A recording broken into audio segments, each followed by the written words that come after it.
I'm sorry, I don't rate DeChambeau very highly. I think, yeah.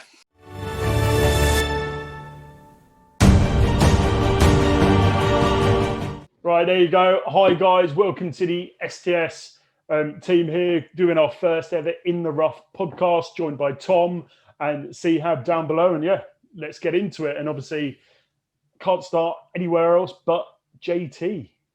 Big week. Not so big man anymore. Yeah, lost his Ralph Lauren sponsorship, but I'm a bit on the fence on this one, to be honest with you. I mean, I'm on the fence, but to be honest, I don't think anything else could have come out of it, really, because no brand is going to stand by whilst they even lose a single customer out of it. They were left with no choice. Thing is, for me, though, you've got an athlete who's playing a competitive sport, the final day of a golf tournament that he can win millions of dollars, and he lets slip one word. And then, to be fair, he owned up afterwards, owned up to the mistake quite well. He's even today signed up to a course, isn't he? And sponsorship drops him after one mistake. But has he only owned up, though, because he was caught on camera? Like, would he, playing devil's advocate, would he have come out and said, oh, you didn't hear, but I said this, I shouldn't have, I'm going to go take myself away? It's only because he's been caught with his pants down. Obviously, I think it was a harsh and rash decision, but I also see it from... I think it's harsh. No, yeah. I think it's harsh, but realistically, I mean, I'm the most foul-mouthed person going on a golf course because I cannot hit a single golf shot straight. So I've come out with a lot of things, but the slurs that you come out with, they also, like, you know, they can be offensive. Because the thing is, if you're just saying the F word or you're dropping the F bomb, they'll blur that out on the TV. You will hear that like a million times when you're watching like football or you're watching anything else or any other sport. But when it's like a specifically targeted thing, so is it like a colloquial thing that where he comes from, they use that in that, where's that the way? Intent? It's not intended at the. It's obviously just a bit of frustration in the middle of the competition. That's the only thing that's a bit like you'd want someone who's been partnered with for what, like 5 years.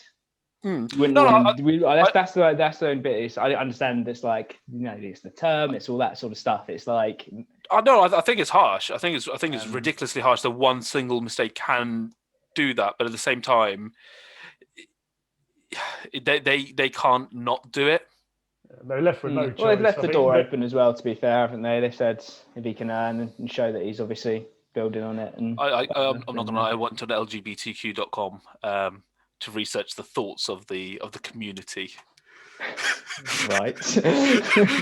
Glowing reviews, I imagine. Yeah. Oh, absolutely. I think my favourite one was, and let me find it. Oh God, that's a horrific picture to open up on my phone. Well,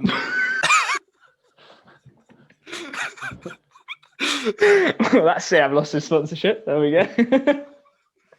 It wasn't anything to do with that. It was someone's teeth in the inside of that. Basically, basically, their comments were the fact of that's his vocabulary tells you more about what he is like off camera. So there was a lot of obviously going to the extremes. Yeah, I know, but you do. I suppose you don't want to stamp it out because you don't want it to get any worse or other people to do it or kids to hear it, and you know, because obviously, yeah. I think the way the world is at the moment, they couldn't ignore it because it would just set a trend. Because then it's like, if anybody else says it, then gets punished by a sponsor or by anything. But then also a lot of people said, should the tournament or something have got involved? Should the PGA have said something? Should there be punishments? Like in football, if a player had done that on the pitch and be caught, it wouldn't be Nike that would come in and drop him. The punishments would come from the governing bodies. What's your guys' thoughts on that? Obviously, haven't considered it, have you? No. In many ways, good point. No, in many ways it should be, but it's just, but the way the golf works off commercial sponsorship, it's never going to be that, is it? Because the players aren't contracted to the PGA the way they are in, like, for example, Premier League football, where you're contracted to a club. The players pick and choose what tournaments they want to play in. They pick and choose how they want to play. So the PGA can't really, because they can say, oh, you're not allowed to play, the next two rounds or 2 tournaments, and he can go, okay, well, I wasn't going to play those anyway, and he can go. Well, I guess it's more similar to like maybe tennis in that respect, but Nick Kyrgios has been done numerous times for his slurs on a court, and he's an individual, can choose what tournaments he plays at. So does there have to be like a choice of he has to want to play at a certain tournament, he has to say, I want to play here, and then they don't let him, or... You could fine him, I suppose. Yeah, they just fine or something like that. Yeah, they've let it go completely. They haven't even mentioned it. No one's come out and said anything, which I think they're all just letting him take the fall for it, which I guess you can understand because they don't want to tarnish the sport. But if any of them came out and said, we don't stand by any of these comments. But the reputation golf has a little bit, isn't it, really? It's a white man's world. Not just that, but the older generations, those sort of things, a bit more kind of probably hushed about it. No, but the thing is, I do think with the viewership of golf, of people that actually watch golf on a regular basis, it probably is a bit more leaning. And they're probably waiting. I'd imagine they're probably waiting a little bit because this weekend, obviously, they've billed it as him versus Rory in Abu Dhabi. If they yank him out of that, they're going to lose all that commercial stuff. And so, I don't know, from that side there, just slowing down. But obviously, Titleist haven't let him go or dropped him or anything like that. So it's just the clothing brand. I do wonder why it's just the clothing brand, though, because to a certain extent, it is them, using it as publicity for themselves as well, and using it as, oh, look how great we are and we support the community. We're going to go out of our way and do this. Then they have a younger audience and those sorts of things as well. People who buy their clothes. Yeah, Titleist. I guess stereotypically speaking, people that are buying clothing brands are going to be very different to maybe the Titleist audience. In terms of the woke, I guess your woke generations. I wonder what he's going to wear this weekend. I can lend them a few tops. I've got a great collection going. And just rock up in nothing, just to walk out. Yeah. That's it. I imagine he'll go. He's not going to be short of. He's not going to be short of offers. It's not. He'll probably get more. It'll be Footjoy because Titleist and Footjoy. I'm surprised he's never with. That's the one thing about JT. He's the only person who doesn't really have a joint in. He's not like he's with Nike or Adidas. It's quite a random clothing company for a golf. I mean, why wouldn't you have Ralph around there? They're good. So they probably paid him a lot of money. Yeah, exactly. Why wouldn't you have? Yeah. So there you go. All crazy, but never will see how he progresses with his courses and his training over the coming months. Let's see if that happens again. But then, obviously, I guess a lot of that's been in the build-up to the big comp coming up this weekend in Abu Dhabi. I don't know how much you guys have been seeing of that in terms of Rory and co looking quite good on the range beforehand. I mean, they look amazing on the range. But... They all look great. Siam looks good on the range occasionally. Well, depends what shots you watch. But to be honest, it's so different to the golf that you play out on the course that in terms of range practice, I've never seen like a professional not look good on the range in terms of how dialed in they look, in terms of, the way the swings are going as well. I mean, obviously we're not professionals, so we can't tell you, oh, he's changed this minutiae detail about it. So they always do look dialed in.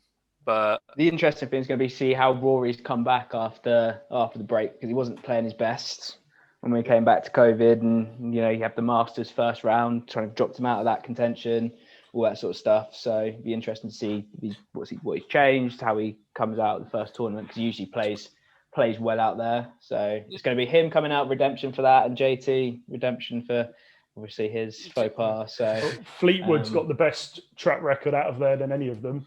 I mean, Fleetwood had the best under par, didn't he? I was looking. So he's played 80 rounds. His under par score is currently 181 under par. Closely followed by Lee Westwood, who's 171. Yeah, but I'd wager that Rory and JT haven't actually played that many rounds. Surely? You'd wager correctly. Yeah. Yeah, it's probably, but in fairness, John Rahm's in fourth, having only played 40 rounds. He's 146 under. It just points how good they are. Having played half the rounds, he's only 40 shy of someone who's played double. You know what? I still like Tyrell Hatton. I think he had a very, very good series of performances tail end of last year. Yep. And be ninth in the world. Yeah, no, I think he doesn't get enough talked about enough because it's just it's a very secure game. Well, game that he plays because he gets around and he goes under the radar. I still quite fancy him to do well because the way I imagine they'll set up the course is a lot of water and a lot of sand. Yeah, I'm going to put my money on Rory for that one, guys. To be honest with you, what about Martin Keimer? Probably got the best win record. We look at earlier 7 top 10 finishes, 3 wins. When was the last time he played well? 48 rounds in total, 43 of them under par. I mean, last time he's played well, it was a while back, but 2008, 2010, 2011. I'm not going to lie. I'm fancying Rory as well because he's had top 3 finishes. He's been warming up. It's just everything, and he's going to be out driving everyone by 30, 40 yards. Well, I think the only other thing to take into contention is the fact that so many of the guys out there are now fighting for their Ryder Cup spots because they missed so much of last year. Yeah. That will throw a few spanners in the work, a few dark horses that are having to dig in and actually fight because they missed so much last year. Whereas other players played through a lot of the COVID, others didn't. So a lot of them will be missing. Like Sergio is on the brink of missing his Ryder Cup and he's one of our most successful ever in terms of points scored. So it's like there's a lot of added things like that will be worth keeping an eye out for sure. Yeah, but someone like Sergio is like one of those people you don't ever have to be playing amazingly. You'll probably get the captain's pick or whatever, and just from because it's people show. It's like Ian Poulter, isn't it? Like he's probably never playing the best, but he's always. Ian Poulter's playing as well. He's. Yeah, I know, but if you compare it to the other top Europeans, because you've got Europeans, you got Rory, you got John Rahm, you got Fleetwood, you got all those guys, Hatton, Fitzpatrick, who are all better, higher ranked than him. So you'd probably go to them first, but you'd always probably choose him because he always rocks up and he's probably normally ends up being like the best player. He's a crowd pleaser. He's a crowd pleaser, isn't he? That's the trousers. When is crowd going to come back though? Because obviously the rules out there are different. Are they going to have crowds or not? Because they haven't announced for the Ryder, but the Masters they've announced limited crowds. But I guess I'm assuming they'll make a judgment off of how that goes. If that goes well, no. But is it? There's not going to be any crowd for Abu Dhabi then. I think there is. I don't know. To be honest, actually, because I know they've got different rules. Everyone's jetting off there to do their Instagrams and everything. I've seen a few prominent players and reviewers jetting off. I mean, don't we wish we all could? Only fan. Right, predictions then. So we're going to do a little segment where every week or every major tournament, we'll try and make a prediction, and we'll do a bit of a tally score over the kind of months to see who comes out on top. And the loser will do a forfeit on the course as and when they open, or we'll do something crazy to them at home, whatever works. Tom, do you want to start us off? So I'm gonna go Rory. I think he's going to come out firing, to be honest with you. I think a bit of redemption after last year, especially when COVID hit. He came out a bit slow, missed the crowds, and didn't probably live up to the expectations. So I imagine a pretty big year, and he's going to start it with a bang. Are we allowed to replicate picks, or is that locked? I got that first. You can have first pick next time. You can have first pick on the American Express. There you go. Yeah. I'm going to go for Tyrell Hatton each way. They're all each way. I like him. I think there's just going to be a lot of media circus around Rory and JT, and I fancy him being my dark horse in there. Just plugging away. His putting was decent. Iron play is okay. Distance isn't great with the driver, but really selling him there. Yeah, but It's about consistency, which is, something I wish I had. What about you, Sebastian? Morikawa, I think. He's not playing in Abu Dhabi, is he? He's not playing Abu Dhabi. Is Fleetwood playing? Yeah. Well, I'll go with Fleetwood then. Birthday boy. Birthday boy will be my pick for. Do like Tommy, to be fair. Because I guess I probably would have gone with Rory realistically, but I think Tommy likes it out there. He plays well. Like it's his birthday week. Boy's got to do something good, so we'll go with that. What about the American Express then? Obviously, got all the other big PGA players out there playing that one. You got Brooks coming back off injuries. You got Cantley out there. Those sorts of players. Let's see, have your first, mate. Are we going to have a discussion about it beforehand so I can make up my mind, or we just go straight? No. You should have done some research.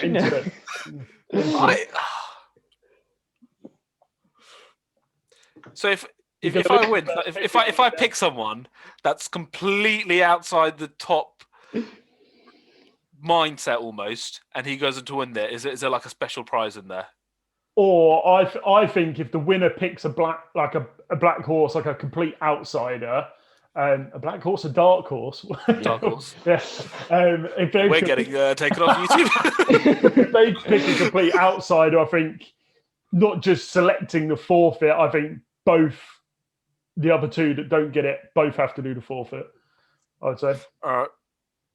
I'm going to take an extra one for that week if you pick. All right, I'm going to go Scheffler. Oh, Scotty. Yeah.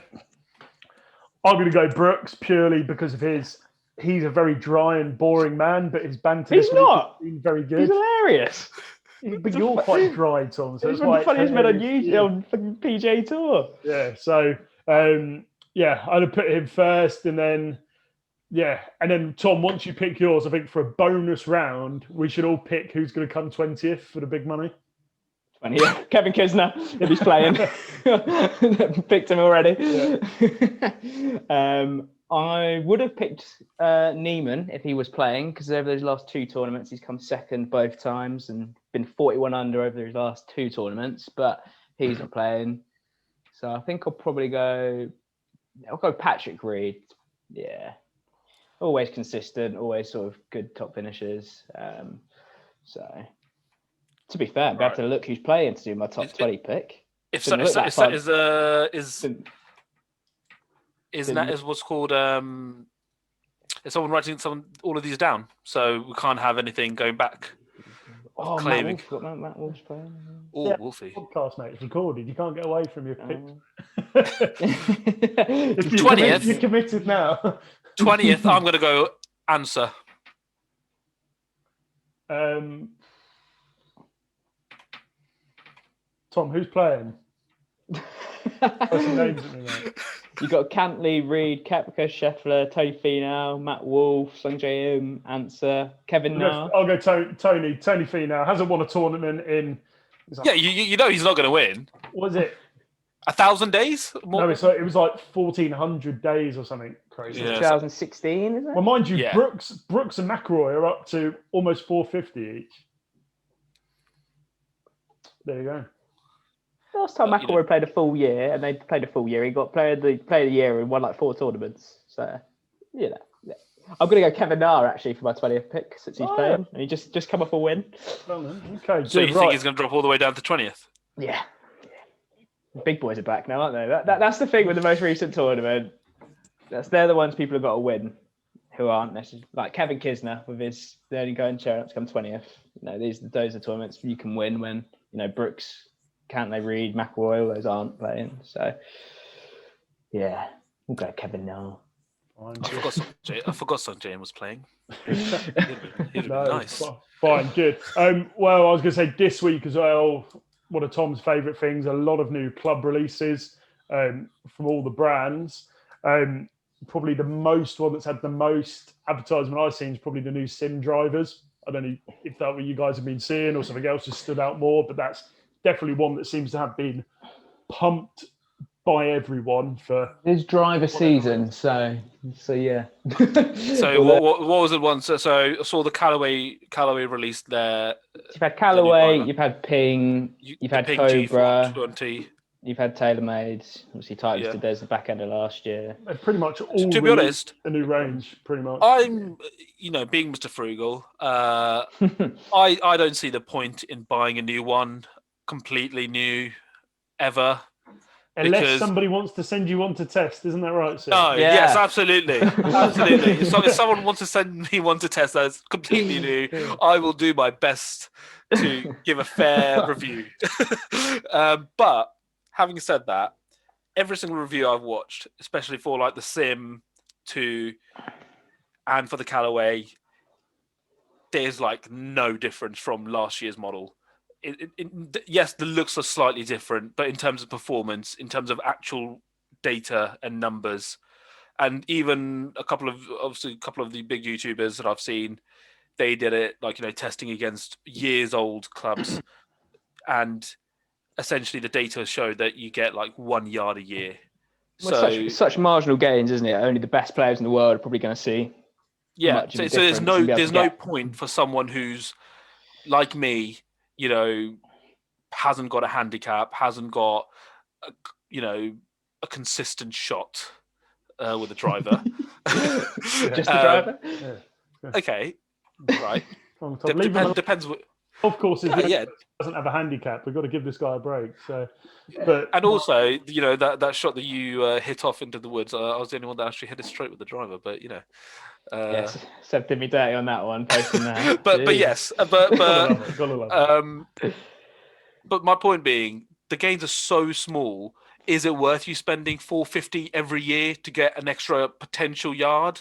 Is it that much more forgiving? Is it really going to make that much of a difference? Like, what was the Callaway driver that bought out the Big Bertha one, where it said, distance anywhere you anywhere you hit it, with the most ridiculous ad I think any of us had ever seen, so it's depends who you are, I suppose. If you're someone who's just going out and playing golf once a month, and you're not going to go and improve your swing, you're not really going to go to the range every day to get better. You just want to do it for fun. You're going to go for a driver like that because you're going to buy into that a bit more. Are you sending shots, Tom, by the way? No, I've never sent shots, mate. Never sent shots. Sometimes it works, yeah. So I can't argue with it. Yeah. Well, but I'd always say go get lessons as well, though, rather than spend a lot on the equipment. Get your swing right first, and actually, then you actually notice the difference rather than spending money hoping a club's gonna save you. The only way I see like a club saving you is if you're upgrading from my Yonex to, an actual recognised brand. Even then, would you spend 450 quid on a new driver if you know you're going to miss-hit it? Oh no! I'll never spend 450 on a driver. Let's not be ridiculous. But can you blame You'll never catch me spending 450 on a driver. $100 relief checks over the coming months because of COVID. Everyone's going to go out and buy that new driver, aren't they? Well, I would. At least they can play. They can play as well. Yeah, which probably leads us on to probably our most annoying topic is UK lockdown continuing and still no golf despite Scotland still playing, and literally it's bizarre. But I think personally it's just because the sport at a non-elite level doesn't generate any money for the country, or even at elite level because the competitions aren't here at the moment. So there is very little reason for the government to open it. I just think the government are completely wrong and don't know their. Let's not turn this into a politics show. Keeping it PG, but there is literally, you cannot be further apart when playing golf, especially when I'm playing. So, I just don't see the point of how we can have the rules that we have in place and not allow golf or not allow a lot of things. And the fact that we're 11 months on from when all of this started, and we're back at square one essentially. So the fact that every other country has made improvements or has kept certain things open, it's just been frustrating. And then the only problem is, speaking of someone who does, probably play pretty much every day and those sorts of things, it is immensely frustrating. But playing devil's advocate, if they open golf courses or golf ranges, then everyone else is going to start demanding that their things be open, and it leads to sort of a waterfall, which is the only sort of legitimate reason, I suppose, that they could argue. But what outdoor sports are they not just outdoor sports, will it? It'd be people who had restaurants. They'd be like, "Why can't we do this?" No, it's the most played outdoor sport that doesn't require physical contact like a rugby or a football. by a country mile. And the way they had it set up before, where you can book online, there doesn't need to be any interaction with anybody at the club. It can all be booked online. And the fact of like, most clubs are now on, on related to some sort of app company. Yeah. Where you can buy membership online, or you can book, completely remotely. It's even more frustrating for us because we just started this and going to like get content and stuff, and then 1 week in and it's can't go outside or do anything. So you've never seen a 9-hole group recorded and cut into so many different videos, have you?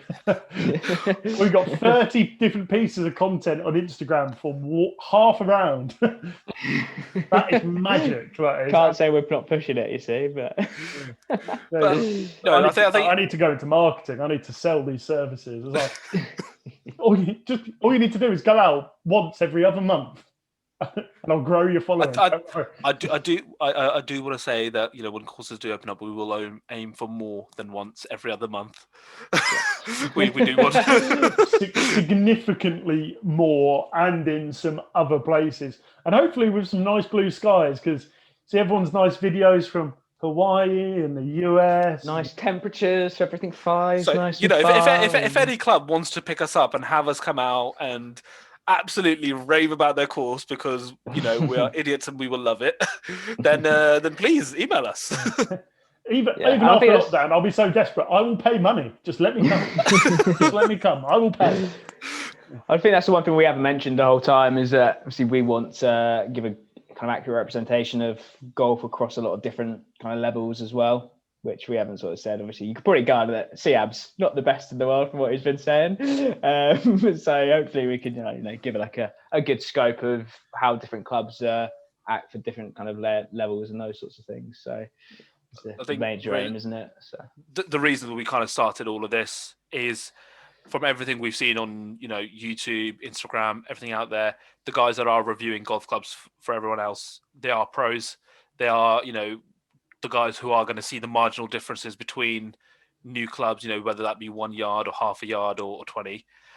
What we kind of want to bring you guys as something different is, someone like me who can barely swing a club, someone decent like Seb, and someone who's gone out and gotten lessons and spent a lot of money on it, like Tom. It's a matter if it's a forgiving club or if it's a blade, two ends of the spectrum.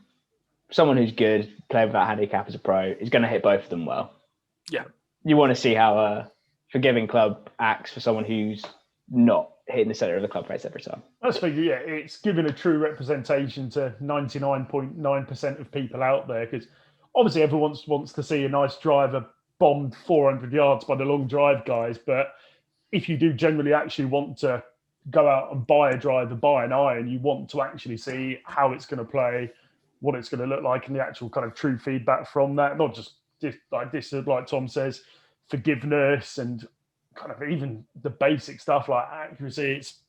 Those are the differences that I guess we can show that you just won't.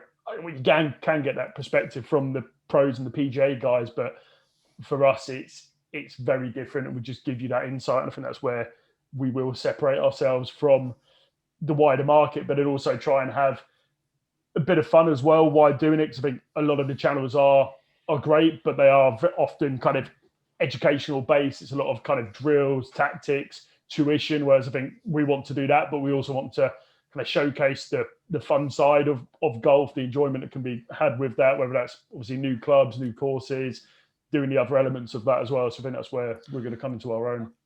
I mean, so if you have any ideas or want us to do anything, let us know. Get in touch. One of the other things I wanted to bring up, I don't know how much you guys saw the stuff from this week, was the analysis of the top 5 players 5 years ago. Rory is the only. No, it was. Have fallen the I'll put it up on screen for everyone at home, but it was Spieth, Jason Day, Rory, the lefty with the big mole on his face. What's his name? Bubba, that's the one. And mustache with the mullet. Who's that? Ricky Fowler. Fowler, that's it. So that's your top 5 years ago. Where are they today? Spieth, I saw this from you. So Spieth Don't worry, is somewhere like 80th. Spieth was first. He's now 85th. Oh, Rory's like 7. Well, no, so Jason Day was second. Where's Day now? 30th. Someone like that. Ooh. Rory was third. Where's Rory? 7th or 8th. 7th, yeah. So he's done the best. Lefty man. Bubba was fourth. Fallen. Maybe like 56. 47th. Fowler was fifth. Fowler's 72. 59th. So crazy. Well, Fowler hasn't had a performance for a very long time. It just shows how hard it is to be at the top of golf for so long. No, it shows what happens when you bottle it and cut off your mullet. Lost all his power. All his power. Got to the stash, got the mullet, and he was. You know what? I still watch some of his shots when he was just, the hole outs that he had, especially at that tournament, the AM Waste tournament. The whole orange outfit, the mullet. Yeah, smashing it, and then he cut off the mullet, started dressing normally, and now he's awful. I don't think he's awful. If you go through them, he's the 59th best golf player in the world. But he's made his money, man. I don't think he cares. He's finished 20 many a time. He's not 20. If you go down, Jordan's downfall was from his collapse at the Masters. Since then, he's never really been the same, and he's not the biggest hitter either, is he? And the game's sort of trending that way. So I don't ever think he's going to be top of the mountain again. I don't expect him to. To be honest, I thought Jason Day would have kept himself up a bit more because his putting is generally good. His injuries and all those sorts of things. He's back. He only plays like 12 tournaments a year, so he can't actually get up there. Rory's Rory. Well, your follow-up question is, the current top 5, will they have the same drop-off in 5 years' time? No. Why? Dustin Johnson's incredible. Yeah, but everyone said that about Spieth when he won like the 3 majors in a year. And consistent. Dustin Johnson's won every year he's been on the PGA Tour. How many years? I know the answer, do you? How many years? Consecutive years he's won something? It's like 11 now, isn't it? No, you're all wrong. It's 14, I believe. Yeah, so I mean, he's not going anywhere until, obviously, unless I've got for a bonus point, who's behind him with most consecutive win years? JT? Yeah, JT. And then there's 3 tied for third, all with... So JT's only won 4. Rory? No, just won a tournament. Kevin Na? Yep. Oh. And then big Spanish guy. Ram? Yep. And dechambeau. So Kevin Na has actually had a very good start.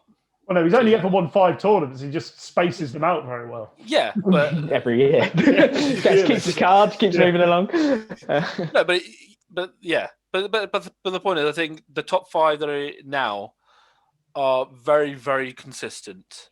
I think if you look at the top 5 now, they're all sort of generational sort of players. Whereas that top 5, apart from Rory, I don't think any of them were like sort of generational talents that. Jordan Spieth at the time, but now you've got Dustin Johnson, you've got Justin Thomas, John Rahm, DeChambeau. The only one I could see dropping off is DeChambeau because I'm sorry, I don't rate DeChambeau very highly. I think, I don't like the style. I don't like the way. You don't like his style. That's why you don't rate him. I hate how he wins majors. Oh, I just hate him. I'm just not a fan of the. Is it because he's the same size as you and he can play that well? Similar to you, mate. You both used to be really slim back in the day. Now you're both big and muscular. Thank you, Seth. Didn't know you were flirting with him. But and he's got knees that work. But no, him hitting it twice as far has nothing to do with it. I think it loses a lot of the beauty of the sport, the way he just wants to destroy the courses. And at the same time, I think I don't like the attitude of bringing almost, the vulgarness as well. I think it's brash, isn't it? Of, I'm going to go in, I'm going to completely destroy it, and then ends up, hitting a 10 But I think it's fine because nobody is duplicating him. But the thing is, if you look back through every era of golf, there's always been one player who's pushed the envelope and hit it further than everyone else.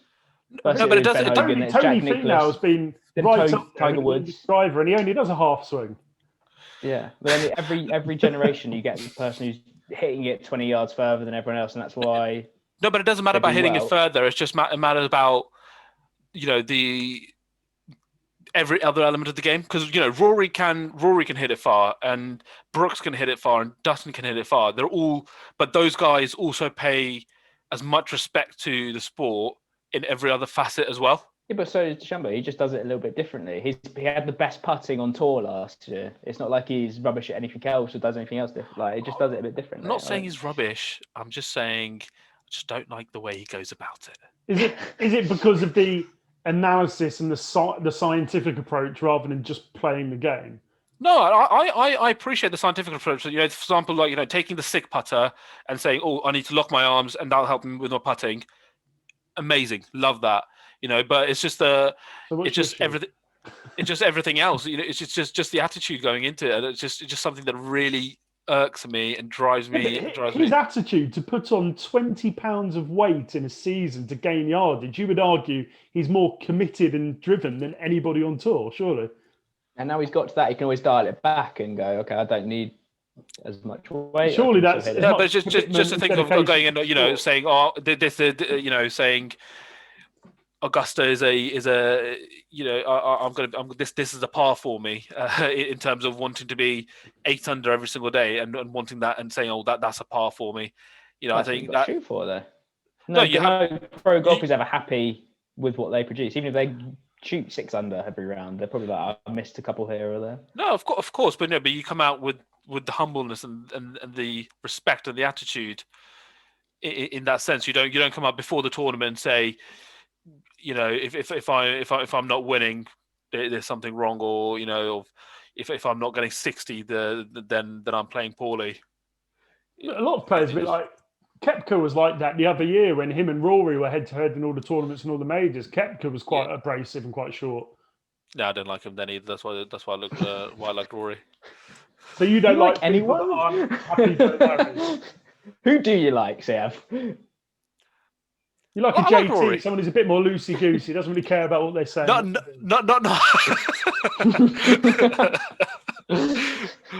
I'm a big fan of Tiger. I love me some Colin Morikawa. I'm a very, very big fan of Colin. I called his win last year. You did? You just didn't put your money where your mouth is for once? No, I didn't. I'm a big fan of Matty Wolff as well. I just see he's doing something different, but I like it. Well, there you go, Sia. But on that topic then, I guess the 5, taking a bit more NBA terminology, your kind of rookies of the year, or the kind of the young guns, as it were, at the moment. I guess they're kind of PJ and Golf TV came out listing it as obviously Neiman, Morikawa, Hovland, Wolf, and Sung Jae Im. He played in the most number of competitions last year and ended up winning quite a lot of money from it. But my favourite part about him is the backswing with his driver looks like it's in slow motion. What? It's the most satisfying thing to watch. I would argue out of any of them, Neiman's the hottest at the moment. At the moment, without yes. winning anything. Yeah, but it's consistency in golf. He's come tied second over the last 3 tournaments. If he doesn't win anything, no one's going to remember. And they're all good. I just really like Morikawa's iron play. I think he's up there with Rory from iron play, I think. And Hovland, I don't know. I've not seen enough of, but Wolfie I like. Well, they're all good now, aren't they? Coming through, it's not like there's gaps like they used to be or whatever. But to get onto the tour in the first place, they've got to be good. So it's a bit of a weird one, really. Yeah, fine. Tom, I don't know if there was any other key events from the week you wanted to highlight and cover this week. No. There you go. No? You got anything else? Any other breaking news stories for us? Or anything? No, just is what it is. So tune in next week to find out who I hate. Tune in next week. Find out who's we've got to have a golfer of the week or something. Siab's rant of the week about a golfer. Yeah, we'll get on to that. We'll get on to that. But I want to put a gauntlet out there. I commit to within the next week, weather permitting, converting my garden into a chipping green. Ooh. Let me tell you why. I brought grass. Right. I've actually brought golf holes. Nicole, my partner, does not know about this yet. That will be part of the video. I'll do it without her knowing. I couldn't find lockdown problems. I couldn't find actual flags. So I brought discounted Santa sticks that were 25p, and I'm going to spray paint them white. I'm going to stick them into the ground. It's going to be great. This sounds like a project I could really get behind. To be fair, Nicole could kill you. Give the people what they want, you know. Is this going online? Because yeah, I'm going to film. To be fair, Nicole won't make it this far into the podcast. Nicole will not make it this far, so you're fine from that sense. Yeah, I'm going to film it all. But my plan of attack is I want to be able to cut the turf or the grass out in a nice circular shape where I can just store it and put it back. All right. Yeah. So are you also going to go for one flat level, or are you going to have a few slopes in there and whatnot? My garden is naturally has a few bumps and slopes, so naturally undulating, and currently has a water hazard as well. So my only other bit scramble. Yeah, well, great French scramble. So my mum in the garage when she was clearing it out last week had a really old sand pit from the garden when we were kids. I wanted to bring it, use it as a bunker hole. And on that note, I mean, I've turned my loft into a chipping alley. Yeah, no, we will end it there, and obviously we'll pick up next week, see the results of the tournament, see whose predictions have come right, and we'll create a bit of a league table to see on that side, and we'll see if there is any updates on our lockdown when we get back into the courses and what that's going to look like, and try and put a bit of a plan in place for everyone in terms of what is going to come out from the STS golf team over the coming weeks and months and get the ball rolling. But yeah, thanks guys, and we'll see you next week. If there's any questions or things you want to see us do when we get out of lockdown, Seb will whack on the email, which is something. I'll put it in the subscription below. Yeah.